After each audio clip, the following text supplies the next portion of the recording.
Hello. Welcome to day 3 of the first ever virtual Tales of the Cocktail. How is everyone doing out there? Were you all like virtually at Alibi last night? Way too late. Uh, so listen, we'll be so just a couple of housekeeping things. If you'd like to ask any questions, please put it in the chat. We'll have some time after. Maybe I'll weave a few questions in here and there, but we're probably going to leave them till the end. So feel free to do that, and tell us where you're from, where you're viewing from, listening from, how you're feeling today. We hope you're feeling great. I am feeling very excited to be moderating this panel with these incredible individuals. So we are here for, in case you didn't realize, the the bartender pivot, the importance of adaptability. So I'm going to quickly introduce the people that are on your screen here. And of course, you already know them because you've already stalked us on social media, as one does. But we have a former bartender and now the brand ambassador, Tanqueray brand ambassador for the UK. We have Miss Pippa Guy. Give a wave, Pippa. Oh, hello. And we have former bartender, still a bartender, and co-owner of the Cane Collective from Baltimore, Maryland, Aaron Joseph. And by the way, Pippa's coming to us from London, darling. And then in the upper right, we have Mr. Dan Nevsky, who is a former bartender, still a bartender. He's an independent bartender, and we just found out he's a drama queen. So he will make bad jokes, guaranteed. So just stay tuned. So here we go. Yeah, if anybody wants to put anything in this discussion or Q&A, let us know where you're calling from, where you're in from, because we love to hear from you. So here we go. Have I introduced myself as Ms. Frankie Marshall? I'm head pivoteer today. And so what does it mean to pivot anyway? So if you think about the actual act of pivoting, it is actually having your body facing forward, one foot firmly on the ground, and then being able to swivel around, reach in different directions, see in different directions, while still maintaining your base position. So I think that's important to just get a visual of what pivoting actually means. So I think as bartenders, we were used to pivoting during work, right? Where we're used to being adaptable. Monday lunch is different than a Saturday night service. A guest says, I want something light and fruity, but now I want something brown and boozy. So we have to adapt to the whims of people. We have to adapt to our coworkers. But the one thing we weren't prepared to adapt to or adapt for was what happened earlier this year, which was, COVID-19, of course. So that was kind of thrown at us. And some people walked willingly in different directions, some people with a lot of hesitation, but I think a lot of us made transitions, and all of our panel here managed to do that with aplomb, I will say. And we're going to talk about what they did, how they did it, and things to look out for, their best practices, and just how we can hopefully inspire you or help you through, or just, we're willing to hear your stories as well of your amazing pivots. So please share those with us, right? All right, so let's start off with Pippa there. So tell us a little bit about, your transition, your pivoting. Like, what have you been up to? So I guess for me, I feel like I've spent the last year doing nothing but pivoting. I left the Savoy Hotel September last year to go and sort of venture off onto my own a little bit. I spent a bit of time self-employed, doing some really cool events, sort of recharging and doing stuff that's important to me, surfing. I then took up an opportunity to move to New York in January this year with Harrison Ginsberg and Jonathan Lin to be a part of Crown Shy, and then with the view to open some cool stuff this year. Obviously that hasn't happened, unfortunately. I came home in March back to my sister's house in Bristol and have been unemployed for the last 5 months. I've now just started a new job with Tanqueray for the UK ambassador, which is really cool. I'm really excited to be working for Diageo. I think what was really important to me for this year is to do something and be a part of a company that really aligns with my personal sort of ethos and values on like equality, diversity, and relationship to Mother Nature. Fabulous, great, thank you for that. And Aaron, what about you? What was your event? Have you started a new venture? No? Yes, I have. Thank you for asking me, Miss Frankie. Basically, before this was a pandemic. I was doing events and also bartending in our event company. Um, Went from a full 8 month schedule to nothing at all within a period of 5 days. My business partner and I had a quick discussion and realized that there was a couple of ventures we wanted to explore. And our number one hang up was time commitments. And then with wipe that schedule, you have nothing but time to think through some things. And so what we decided to do was not only pivot into a different venture, but also kind of put ourselves out there in a new market. And we decided to explore the aspect of non-alcoholic cocktail mixers. And our inspiration behind that was we wanted to create a craft experience from the home perspective without the complications of creating the craft ingredients. So while we knew people were going to be drinking a lot, because they were at home, we wanted to give them the option to create a craft cocktail without overly complicated instructions. So we started our non-alcoholic mixer line called King Collective, and we set it out to not only be a layered non-alcoholic cocktail, but also a community support and rallying product as well. Good. Fantastic. Fantastic. And so, Dan, I feel like most of your career has been a pivot. Tell us a little bit about that. Well, I pivot so much, I'm like a ballerina doing a pirouette, to be honest. So, can you hear me? Yeah. Oh, yeah. Yeah. Okay, for a second, everybody was just quiet. I was like, what?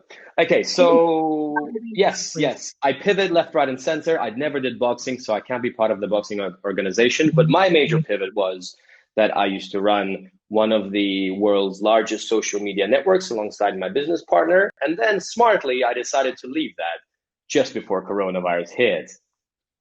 So I had to use the skills that I've gained over the course of my entire career, which has been bartending, social media, sort of brand consultancy and things like that, and try and find a way to stay relevant in this wonderful time without no job.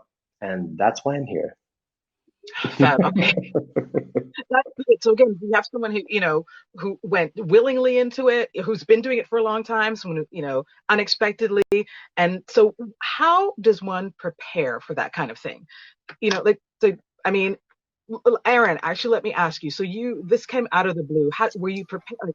What were you thinking? How did you make the transition? The transition came to us with just a couple of conversations, and we knew that we wanted to, at least stay relevant, but also still put out something that we were extremely passionate about. So with the market totally disappearing in our aspect of events, we wanted to create something that people can still enjoy a decent cocktail, but also have the experience that we would have been grown to have in our events, but also kind of have it on their own terms. So for us, the conversation. Yeah. Let me ask you though, what about the learning curve though? I want to know about that learning curve. Like how was that transition? Honestly, it was, as far as learning curve, it was just putting yourself out there.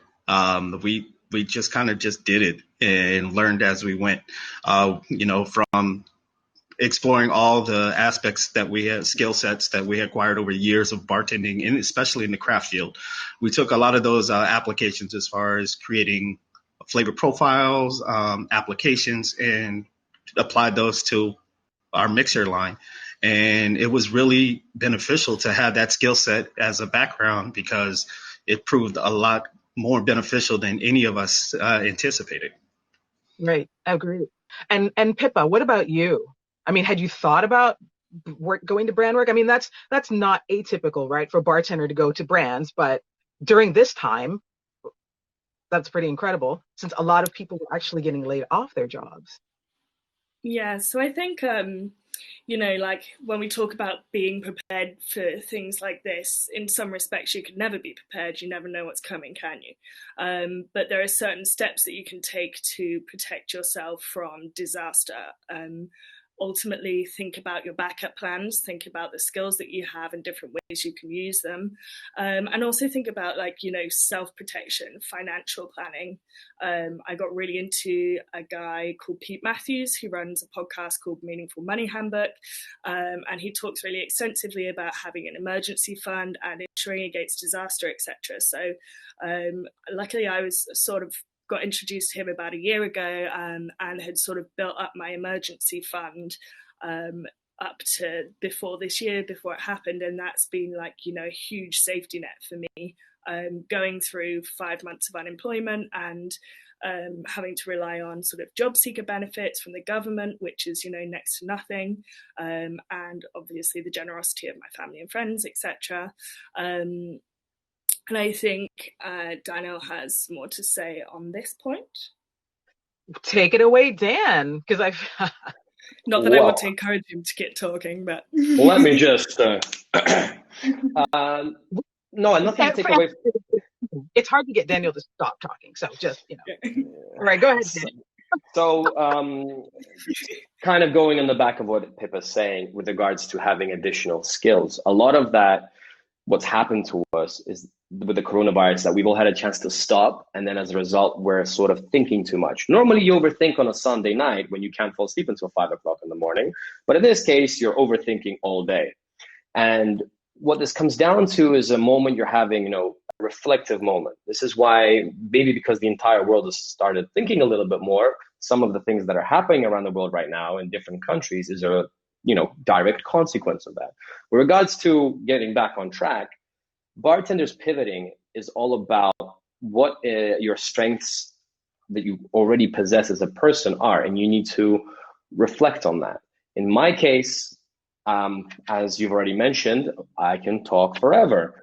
So what I did is that I reflected upon what I have in my immediate surroundings, what skills I have, what things I can use, and then find a way to bring value to that. Specifically, I use social media because, as already Frankie mentioned, no one's hiring brand ambassadors, and I don't have a catering company. So that's kind of my big message. Take what you have and work with it. And then you need to make sure that it applies to yourself as a personality and plays your strengths. And that's why, as an indie bartender, I have for you guys a thing called about personal branding, which I will link into the description after the seminar, which it's like a special file, a special bit of homework that you can work to find out more about yourself, ask all the relevant questions to maybe help you pivot after the seminar. Amazing.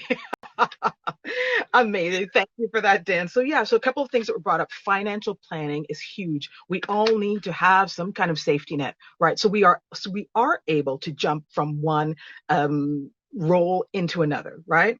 And is this something that should be taught in bartending school? Do we need to be taught adaptability?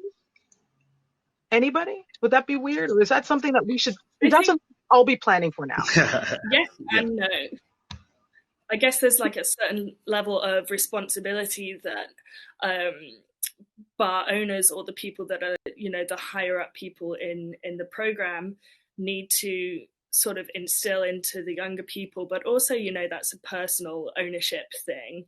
And, I think we've all learned this year that, you've got to learn to stand on your own 2 feet sometimes, whether you like it or not. And, I think this is the time that you can look into things like that and learn from it. Right. I agree. It's whether you learn it now through advice and peer evaluations, or whether you learn it through the school of hard knocks. I know for myself, it happened to me 10 years ago where I was working a job, and on a Sunday I had my best night ever, and on a Monday the business closed right underneath me. Unfortunately, I was living paycheck to paycheck, so it was a financial scramble. And from there, I took it upon myself to never be put in that financial situation again. I've now since recently, invested in 401ks where I had the opportunity to invest in health insurance, just because you always need that as well. But also, create a nest egg and make the sacrifices to create a little bit of a financial cushioning just in case events.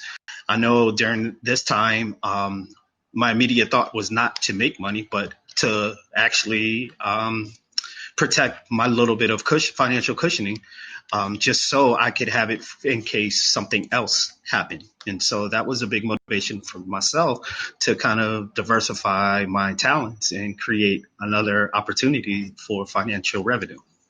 Right. Dan, didn't you say that you had enough money just to for a plane ticket home to mama? Isn't that what you said? Well, mama, we all grow up and then our parents go from being gods that decide everything in our life to people. But regardless, like you said, it's a nest, right? You can fly home to mama and then you feel safe. Mama's soup always tastes better than the one in the shop.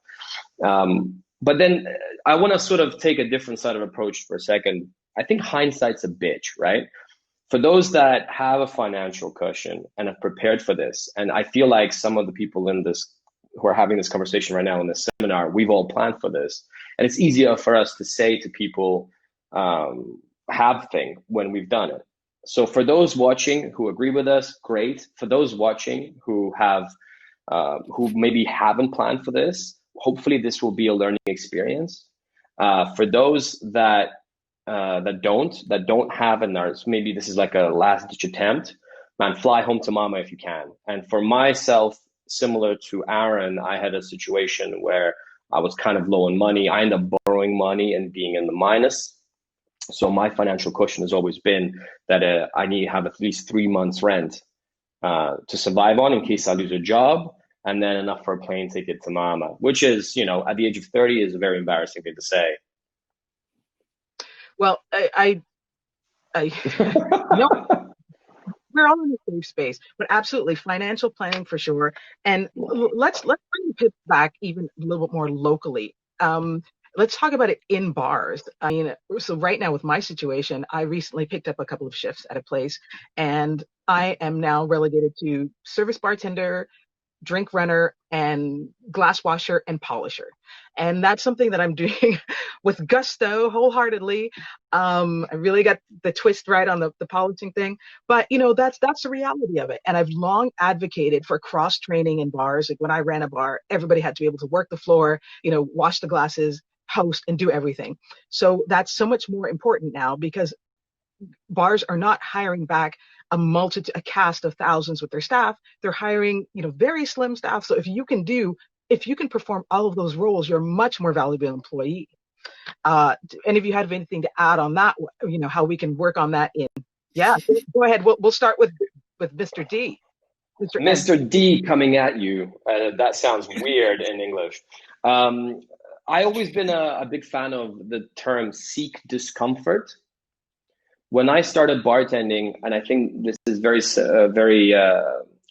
apt right now specifically, that everybody when they start off, they tend to start off as a glass washer and polisher. I didn't realize those two things were separate roles and you had different people doing that. But when I barback, right? And everybody starts off in a beer bar or a club and works their way up, rediscovers cocktails, and then wears a bow tie and works in the American bar. Jokes. But now I see more and more bartenders sort of jumping, maybe not in the US per se, but in other parts of the world, they jump straight into a cocktail bartending role. That's been their thing for 2 years. And then suddenly somebody has a fight in the bar and they don't know what to do. They're like deer in headlights. Or somebody goes and spews all over the toilet and they're like, I don't know, that's disgusting. You cannot imagine how much club work I've done where I've had to do that. And this reflects back on what you were saying. Seek discomfort. If you worked in a beer bar, you'll gain some basic beer knowledge. You end up working a little bit in a wine bar, or learn from the somm in a restaurant where you're waitering. Man, do it. That's not going to get in the way. Seek discomfort. The more discomfort comes into your life, the more comfortable you get with it. And that means that you become a jack of all trades, which just happens to be the tagline for our profession. Amazing. And who else wanted to add something on that point? Aaron, go ahead. Okay, go ahead. Aaron. I got to say, humility is the breath of success when it comes to this hospitality community. I mean, let's just face it. People that work as hospitality professionals are probably the most resilient workforce in the entire world right now. The diversity we have and the patience we have is second to none, other than probably, I want to say, healthcare, and especially at this moment. But I want to say that there is not a job that I haven't done within a restaurant scope that has led me to where I am right now. Again, relying on the skill set and experiences that I've had over the 20 years I've been a part of this community has proven to me that, I actually reaffirmed that this is still the right profession for me. Just because of that aspect of resiliency and humility to be able to find a way to generate income for yourself. And it's very, I want to say also that you got to be very self-motivated in this time, because this is the time to kind of reinvest in yourself. Again, furthering your education, picking up skill sets or trades, kind of putting yourself, again, like re-echoing what was said, is putting yourself in a discomforting zone to kind of create a new opportunity for yourself. Great. Pippa? Yeah, just kind of echoing what everyone else has said, I guess. The phrase sort of adapt or die has never been more relevant at the moment, has it? Like, we're all working off of margins that are pennies. So, for example, like, I went to help a friend of mine out a few weeks ago who works for a world famous chef. You would all know the name if I told you. They had a bit of a staffing disaster, and actually all of my university friends, like most of us sort of work in hospitality, but we all just went up and pitched in for a few weeks. And their managing director was also there doing the same. He was running the floor in the bar, he was making coffees in the back, he was running the pass in the kitchen at night.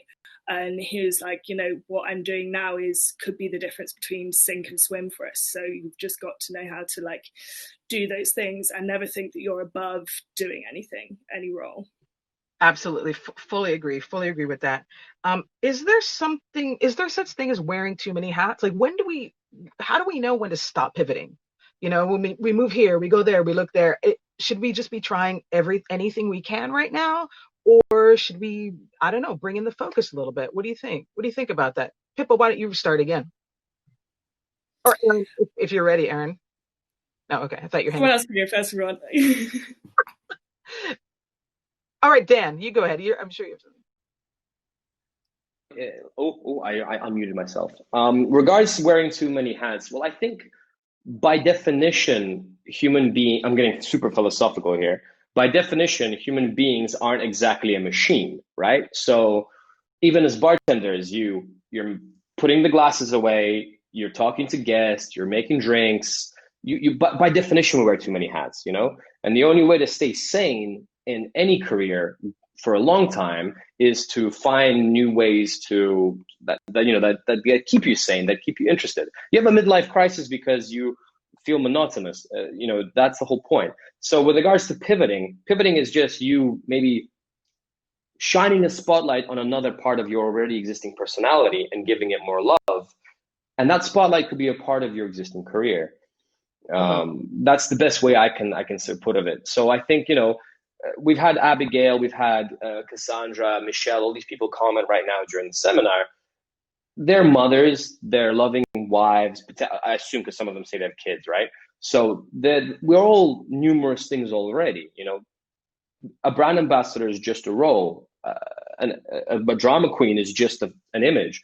All of these things are just a part of the complicated things that are human beings.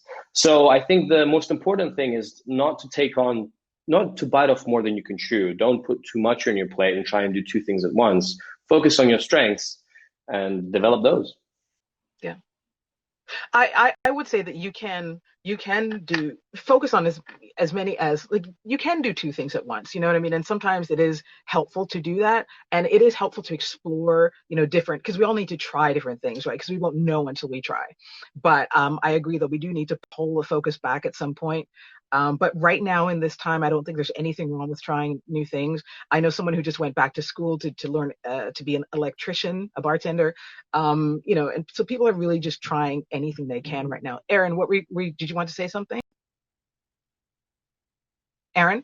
Yes, I did. I'm sorry. I'm having troubles with my mute button. No, I wouldn't say that. I mean, I feel like as bartenders, we already wear too many hats, to echo Dan's point. And it's our career path to wear multiple hats. I know for myself in growing up in the craft, and especially in Washington, D.C., where I kind of cut my teeth, but the progression was bar back, bartender, lead bartender. And after lead bartender, either you owned a bar, you went to nightclubs, or you sought the brand ambassador role, which in all of those were kind of part-time while you still maintained a bartending position. But now that we are in a state where a lot of those options aren't viable, I want to say that you got to take directions that you can foresee maximizing your growth. And that can sustain a future, because who knows when this is going to be over. And so when you look at the many hats, I want to say I put many hats down since this pandemic, and kind of focused on 2 or 3 things. Great hat, Dan. But I think, it's a matter of forecasting and having the hindsight to look above a paycheck. What can you sustainably maintain, and what can you actually thrive in? Because I think in this pandemic, what has been exposed is the fact that quality is more essential than quality. I mean, quality is more essential than quantity. And so when we start talking about, wearing too many hats, for myself, it was, let's focus on one, what is going to be financially sustainable for a 6 months, year, and possibly for a long future. I think you make a great point about focusing. And I love the comment, I put down many hats. It's true. Not every hat is going to fit, I mean, I don't know if Dan's hat would fit my head. I'm not sure. Maybe we'll try that some point. Pippa, did you have anything you wanted to add to that? Yeah. I think as well, we're all going through a really weird, tough year. And for some people, that means you might have to put, your hopes and dreams and ambitions to one side for a few months, maybe a year or 2 years. But also, don't lose hope, and don't, lose sight of your end goal and your dreams and stuff like that. It might have to sidebar it a little bit for some time, but that doesn't mean you can come back to that. Right. So, and what about for people who don't want to pivot? That the person who's like, I'm a bartender. I work behind a bar. That's all I do. I mean, is that realistic these days? Just to stay a bartender, which is a wonderful profession. Of course, we love it. We are bartenders. But is it realistic to just not be willing to adapt or pivot? Or what do you tell those people? What can we tell them? For myself, when you start talking about being in a singular role, I think right now you're limiting not only yourself, but also the growth around you. Nothing is wrong to be a bartender, but I did a lot of reflection when this first happened. And, a lot of us initially wanted to be something else other than bartenders. So then that mentality went back to, what did I want to do before bartending became my profession? So when you start looking at just creating a singular role and maintaining that bartender only mentality, you're really limiting yourself in aspects to, 1, financial growth, and 2, who knows what your next venture may be. I mean, you mentioned people are going back to school. I know a number of people that have reinvented themselves and taken online classes and picked up new trades just to maintain some financial well-being. And a lot of people have also abandoned the hospitality industry as well after this, just because the fact that we're not able to generate the income that we're used to generating for so long. Dan, do you have some thoughts on that? Just gonna unmute myself there. I think the best way to say is, I'm gonna answer you directly. I'm gonna say, if you think that you don't need to, adapt, you better be so good at it that you are irreplaceable. And I know the term gets thrown around, no one's irreplaceable, especially in our industry very often. And the only way to be irreplaceable is be the owner of your venue. Then you're irreplaceable. And hopefully you have enough savings as said irreplaceable person to go through the crisis. And when you say these days, well, these days aren't over. We don't even know when these days are going to be over. So if you're going to focus on the present and go day by day, you know, if you're going to ride out a crisis, you just better hope that you've done the financial planning we're already telling you about to ride that out. And then there's no point you being in the seminar anyway. If you've got that amount of money and you can just do whatever the hell you want, what are you doing? Go chill. So that's Stay kind here. of, wow. But you know what I mean, And right?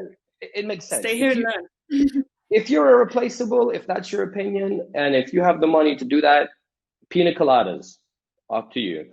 If you think that you aren't, or you worry about that, then maybe we said some things that might open up your eyes. That's kind of my view on it, right? The only irreplaceable jobs in at all are generally from industries that are required for functioning. I think bartenders are required to function. People drink when they're happy. People drink when they're sad. And I think the most important thing that a bartender needs to understand, if you're going to go get inspiration from the old school pre-prohibition classics and all that jazz, in our cocktail circle, right? Who was that guy? Jerry Thomas, right? Bartenders used to be the lubricant of society. You know, the bar was the internet. That's where you went to share pictures and talk to your friends and whatever, to meet people. So go back to becoming a member of society that everybody wants to see. And then you are irreplaceable and you'll always have a job. And thank you. Pippa, you have a thought on that? Yeah, I think it's kind of like Dan was saying, it's just a bit of a narrow way of thinking, isn't it? And I think certainly over here, correct me if this isn't happening over there, I've seen a lot of bars making emphasis on, cross training, I guess, essentially, but also people having to work numerous different roles, that even if you're hired as a bartender, that you still do like a host shift or a floor shift every week, so that there is that rotation. It promotes progression for people as well. If you're one of the senior bartenders and you only ever spend your time on the bar, how are the junior bartenders ever going to get a shift? There needs to be flexibility within a team, or if somebody goes off sick or breaks a leg or whatever, people have to be able to do other people's roles as well. It goes back to what we were saying about cross training, I guess. Right. Yeah, and I think that power to those people who can just bartend, but I think that for nowadays with modern bartenders, and that's why I call myself a modern bartender, because it's not just about bartending. It hasn't been for a long time. It's about the social media. It's about creating cocktails. It's about actually making cocktails. It's about writing proposals, writing seminar proposals. It's about organizing groups. I mean, I go on and on. I spend so much of my time writing, I'm thinking out how to turn a phrase. I'm like, oh my God, I didn't study this. So I think it behooves us, or anyone, to be willing to at least embrace all of the skills that are required and that help augment our position, and make us better in our roles. So let's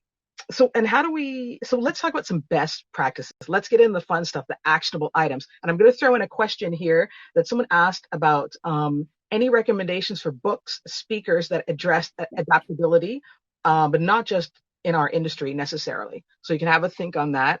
But let's talk about the actionable items. Dan, I know you've got a few. So you want to start with that one? Well, thank you, Frankie, for. Okay, so I guess one of the things that I'm doing is specifically about this question, so I'm just going to fire away and let everyone else jump on it. My new project, The Independent Bartender, is more than just a funny tagline for myself. It's a website called indiebartender.com, and my entire mission and what I want to do is I want to empower everyone in our community one way or another. But because I'm from Eastern Europe, where from the mother Russia, home of the only coronavirus vaccine in the world, that's a joke, just in case. In Russia, we tend to say, not what do you want to do, what have you done? And so I really much try and embody that phrase in our community in the way that everything that my website stands behind, I have a tools section. I try and provide tools that are actionable within your career one way or another. I have a tool for personal branding, which I try to sell earlier at the beginning of the seminar. That will help you understand more about yourself. It's very simple. It's like how to, an example, and a case study. Then we have things about brand planning, we've got a I've got a basic budgeting coming out, and I don't see anything wrong with giving these things out. They're not complicated NDAs. They're very, very how-to for dummies, but they're specifically linked in our industry. And so that's my whole jam, because I think that's great. I think these are all tools I wish I had learned, in the same way that you say, I do spend a lot of time writing. All of these tools were like mistake after mistake after mistake after mistake, until stolen a template from him, and then saw that online, and then paid for this from some design company and applied it to our industry. These are all just final results. And I think there's nothing wrong with sharing this information, and that's what I stand behind. That's my actionable stuff. I think everyone is in too much of a strange position right now all over the world, where every country has their own rules and regulations, and the coronavirus is affecting everybody so differently. To give a ballpark general piece of advice without going too niche is very difficult. So that's my actionable stuff. Go on the website, check out the tools, apply them to your situation like an Instagram filter, and use them. They're all about empowering you in whatever role you have in our community. Bye-bye. Cool. So throw that into the discussion, and Pippa, go ahead with your actionables. I forgot the question that you asked us because I was looking up. I had two really good podcasts as an answer for the question that was in the Q&A, and hence completely forgot what you were saying. So I'll start with that first. TED Talks, you guys must all know about them. There's two that I would suggest as an answer to that question. One that came live this morning that I got through, it's called Grit, the Power of Passion and Perseverance by Angela Lee Duckworth. There's also another TED Talk, which is probably my favorite of all time, by a lady called Reshma Saujani, if I've said it right. And it's called Brave, Not Perfect. And it's about 12 minutes long, and literally everything she says in that episode just hits the nail on the head for me. So there's two for me. Fabulous. And Aaron, your actionables. And if you want to put those in the discussion, I'm sure everyone's listening, but if you want to maybe write those down, Pippa, that would be great. And Aaron, go ahead with your actionables. For actionables, for me, I would say, for myself personally, I embrace fear. I mean, every day I wake up right now, I have a fear of what ifs, how-tos, and what will go wrong. When you step out and become your own boss, there's legitimate concern every day you wake up, but there's also a very relishing and freeing thought that I wake up with excitement and fear every day, knowing that I have the ability to kind of control my own destiny in the aspect of being my own boss, creating my own product, and literally putting myself out there as much as I can every day. Also, I want to say the actionables that use your community as a full resource. I got to say, the times we have spent in Tails and developing those relationships, and also the local relationships. I have a peer group that is amazing, and I use that as often as I can, because it is truly a true reflection of what is around you. So if you have doubts, if you have fears, if you have questions, don't hesitate to reach out, because more than likely there's more than one of you going through the same troubles and same concerns. For myself, especially, this was a tremendous project in the aspect that I'm literally abandoning everything that I thought to be true about hospitality. And, it's a product, and who knows where it's going to be in 6 months or where the market is going to be. But for myself, it is an excitement, and I actually embrace the journey right now. And that's another aspect I will say is, once you start and you fully commit, embrace it, fully embrace it. There's going to be highs and there's going to be lows, but there's nothing I would change right now that I haven't done. Amazing. And I fully agree. Yes. I just remembered something. The most useful resource I found during this whole situation is a website called thefuture.com with no E.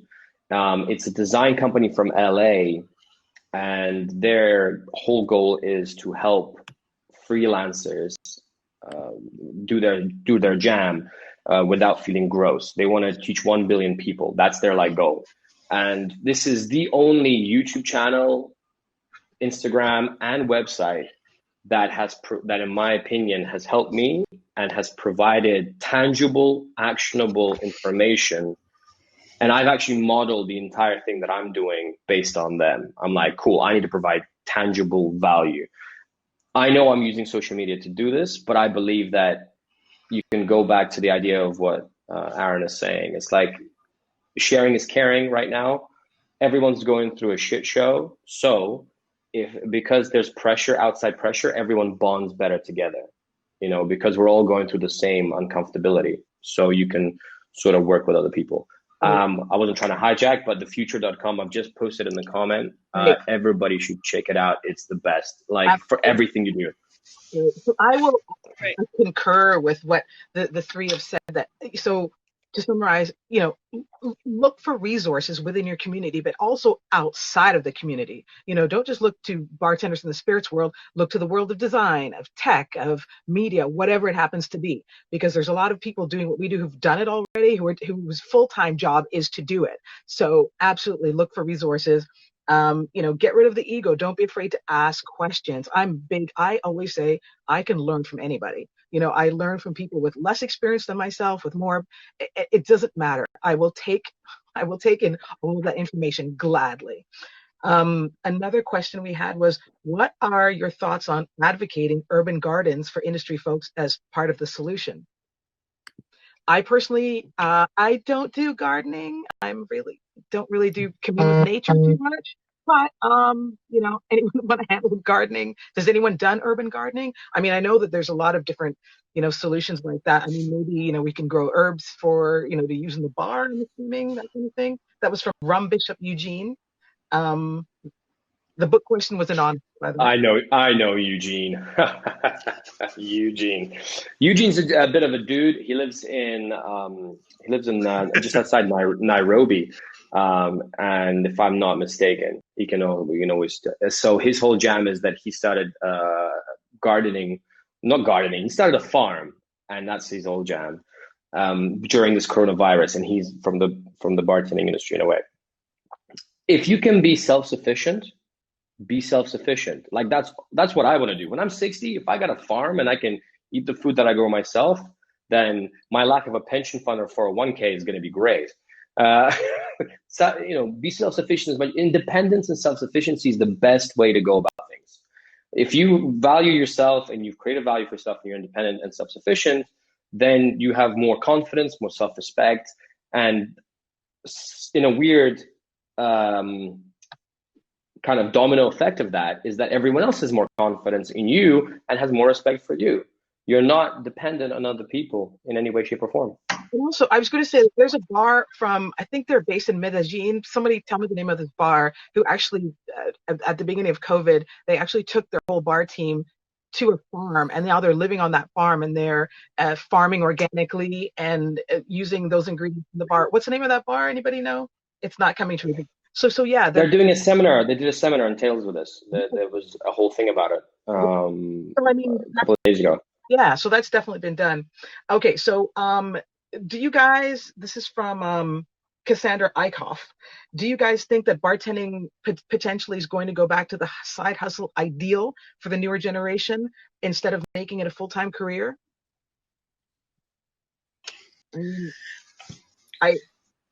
I think that the full-timers... Someone go, because I got really strong thoughts about this. Yeah.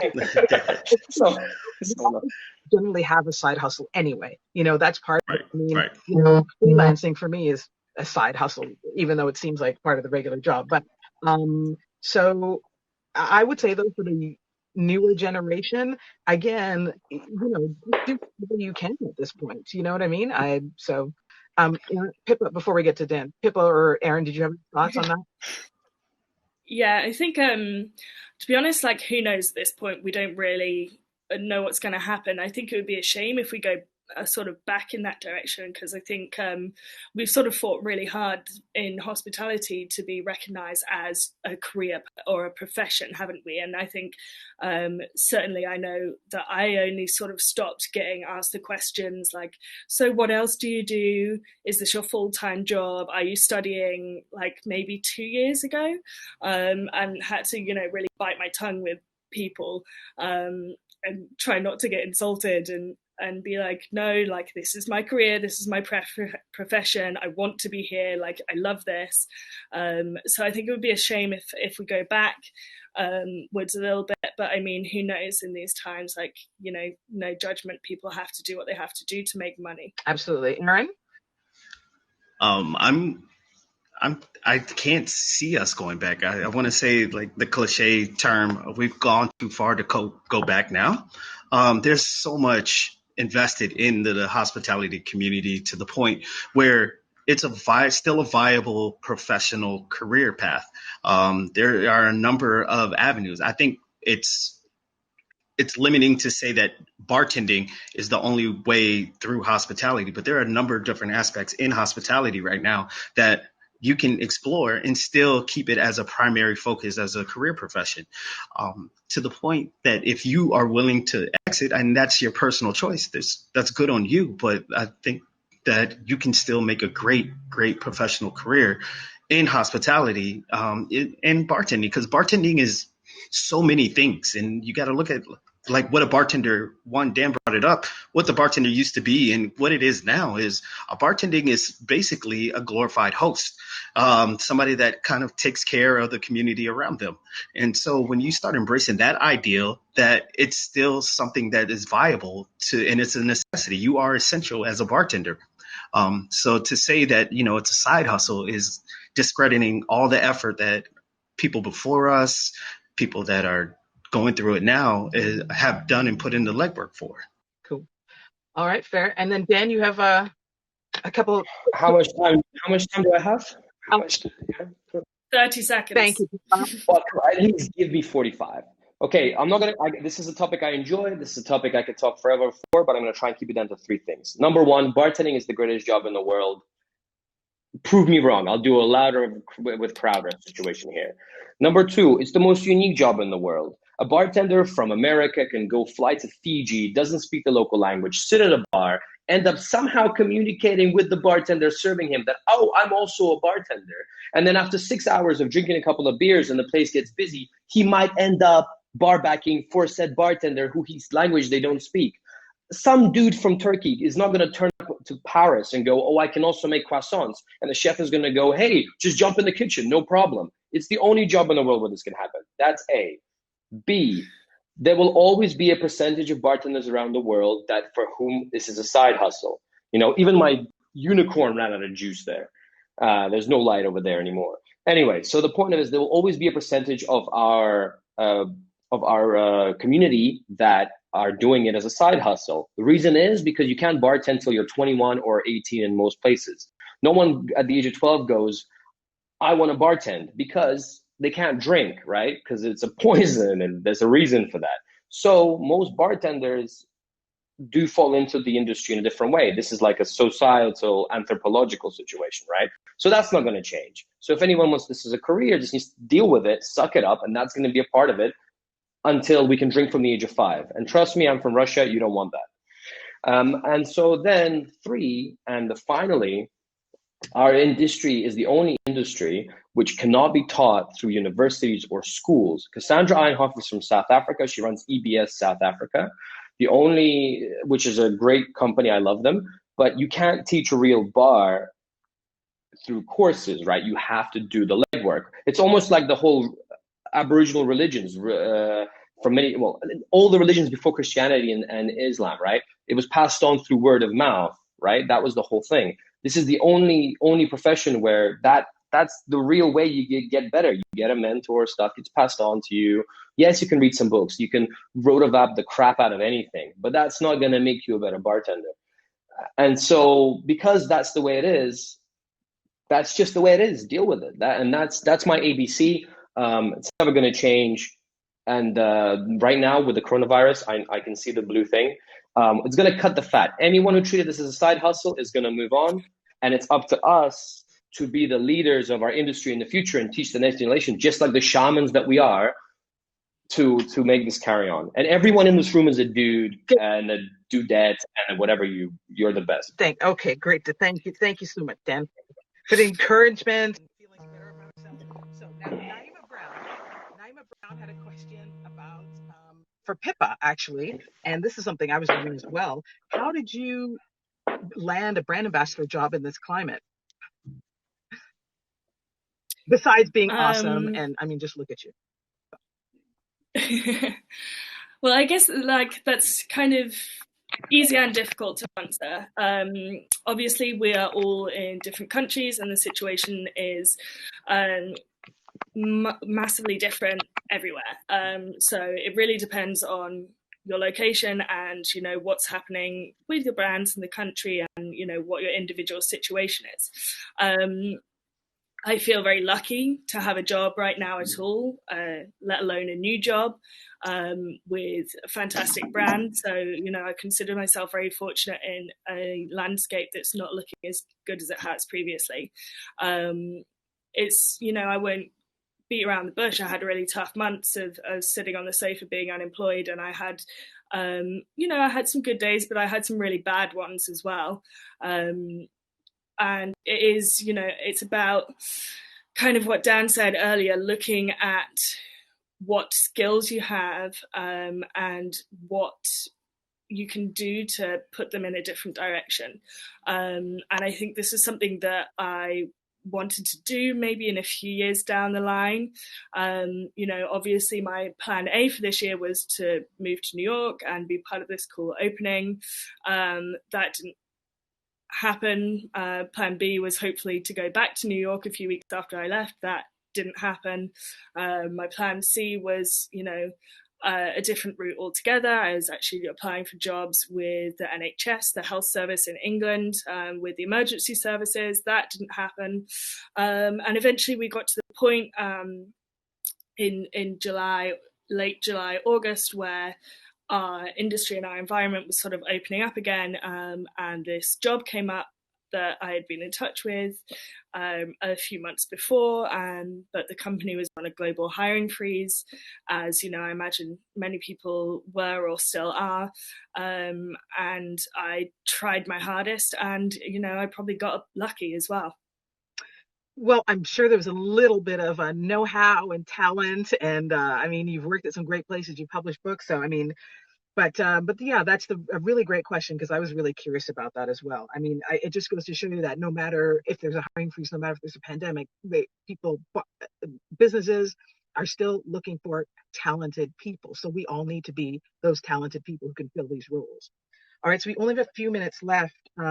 So let's have some closing thoughts about moving forward, where we're going from here. So, I mean, we've had, the financial nest egg, letting go of your ego, learning from your community, learning from different communities. What else? What are some nuggets that we can throw at people just to take away last minute about pivoting? Any other thoughts on the pivot to close with? Go ahead, Aaron Joseph. I see you. As far as the pivot goes, my advice from my perspective is just go out there and do it. The apprehension at this point is the fear factor that I've embraced is I can't see myself not doing anything right now, and I'm allowing myself to fully be immersed in the experience. Go out there, make mistakes, learn from everything, and just kind of just embrace the change. I mean, we're all uncomfortable right now, and so for anybody that is comfortable, I want to say psychiatry is a great profession for you right now. But also just kind of, just embrace the change. You never know. And the unknown is the only thing that's consistent here. Right. So hashtag embrace the change. I love it. Okay, great. Dan, your final couple of thoughts. Okay, I'll be quick. Bring value to anything, to anyone, right? Whatever you do, make sure it's either entertaining or it's valuable. If you bring valuable, it's all going to come back to you one way or another. The term nice guys finish last, let's not get gender specific. Nice people finish last. No, that's not how it works. The people you want to contact are the nice people. Anyone who's a dick doesn't survive.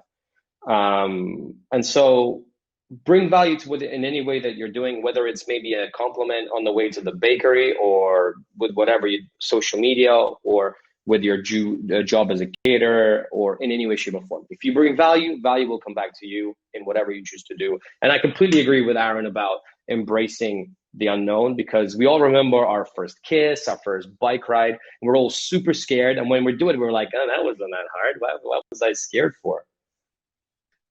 That's it. That's all I got. I got no punchline to finish with. I'm actually That's still it. waiting. That was I'm still short waiting for for you. my first kiss. So. All right, Pippa. Frank, if I didn't have this, Frankie, if I didn't have this. I can't see it. It's okay. If I can't see it, it doesn't matter. Oh, sorry, we're getting off topic. Let's pivot back to the pivot. So I think from me, my sort of closing thoughts are, we don't grow when things are easy. You know, we grow when we face challenges. Lean on your community around you, your peers, your friends. We're all here to support each other. We're in this together. So like, reach out, be supportive.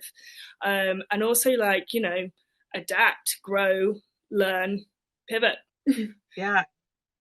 Go ahead. Go ahead. We actually have a couple minutes. What were you going to say? I know. I was trying to unmute myself to go pivot.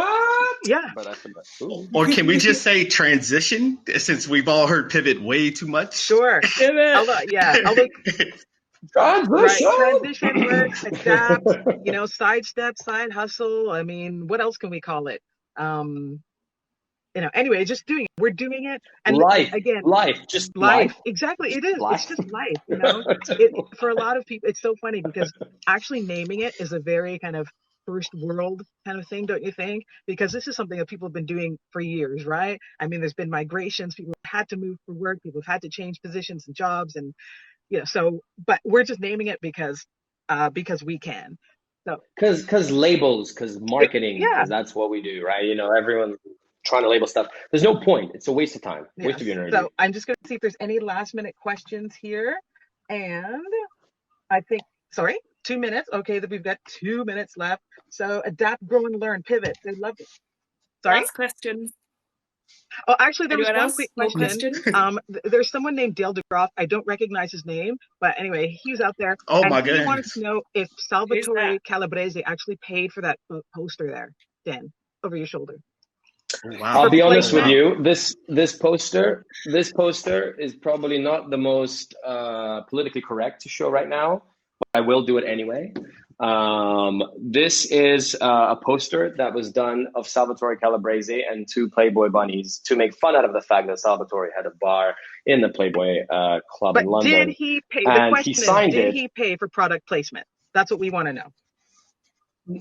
Oh, for this seminar? Can you be bought? 100%. Yeah.